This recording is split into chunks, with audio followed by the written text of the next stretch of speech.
6/2025 তারিখে নাচল থানাধীন নাচল পৌরসভা শ্রীরামপুর গ্রামের সুলতানা বেগম নামে একজন ভদ্রমহিলার ছেলে রাজু আহমেদ, বয়স 21, সে তার প্রতিদিনের ন্যায় তার চার্জার ব্যাগ নিয়ে ভাড়ায় চলাচলের জন্য বিকালে বের হয়। রাতে যখন সে না ফিরে 10টার দিকে, তখন ভ্যানের মালিক সফর আলী একই গ্রামে ছিল, সে ফোন দেয় তাকে, রাজুকে, যে আপনি কোথায়, তুমি কোথায়? রাজু বলে যে চলে আসবো, অল্প কিছুক্ষণের মধ্যেই চলে আসবো। পরে রাতে আর সে ফেরেনি।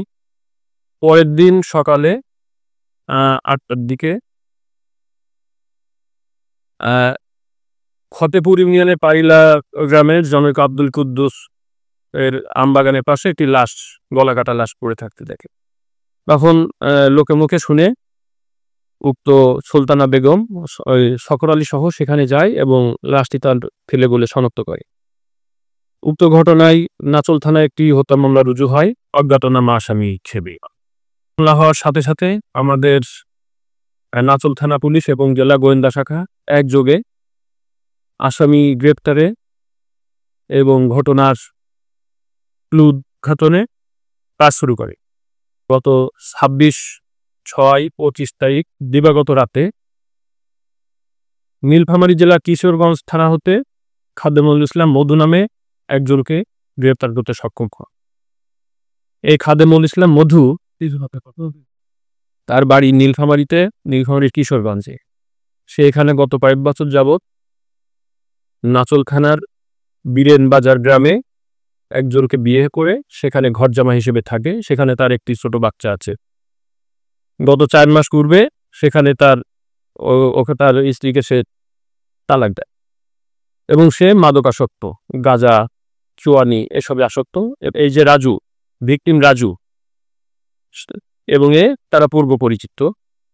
এই মাদক খাওয়ার সুবাদে তাদের সঙ্গে সখ্যতা গড়েও এবং ডিভোর্স দেওয়া, এই খাদেমুল ইসলাম মধু ডিভোর্স দেওয়ার পর থেকে সে নাচল রেল স্টেশন এলাকায় বসবাস শুরু করে। এখানেই তার মূলত রাজুর সঙ্গে পরিচয়। তারা একসঙ্গে গাঁজা খাওয়া সেবন করে, তারা একসঙ্গে চুয়ানি খায়, বিশেষ করে চুয়ানি। এবং ঘটনার দিন রাতে সন্ধ্যায় তারা একসঙ্গে চুয়ানি খায়।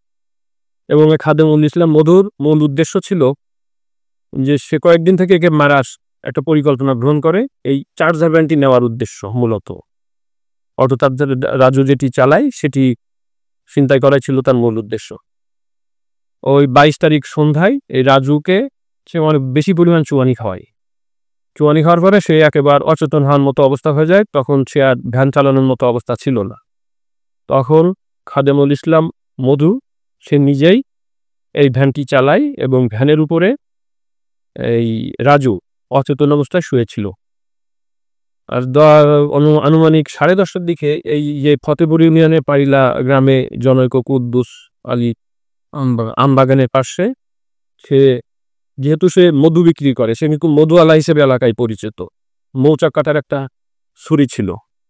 এই ছুরি দিয়ে সে এই কপাল ধরে গলায় ভ্যানের উপরেই হত্যা করে, জবাই করে হত্যা করে।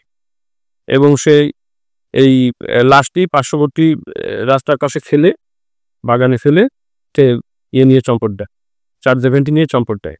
খাদেমুল ইসলাম মধু, আমিনুর এবং এই একই এলাকার ফতেপুর ইউনিয়নেরই আমিনুর এবং তার পিতা আমানত আলী, তারা চোরাই ভ্যানের ব্যবসা করে। তাদের কাছে 14,000 টাকায় বিক্রি করে। 20,000 টাকা চুক্তি হয়।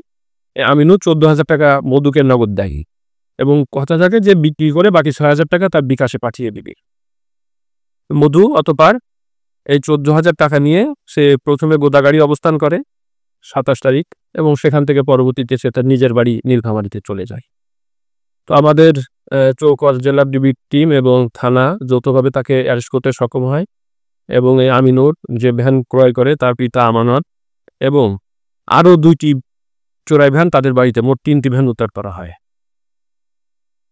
আমরা মূল যে আসামি ছিল খাদেমুল ইসলাম মধু, বয়স 24, তাকে আমরা ব্যাপক জিজ্ঞাসাবাদে সে ঘটনার সঙ্গে তার সম্পৃক্ততার কথা স্বীকার করেছে এবং আমরা তাকে বিজ্ঞ আদালতে সোপর্দ করব আজকে এবং সে 164 করতে সম্মত হয়েছে।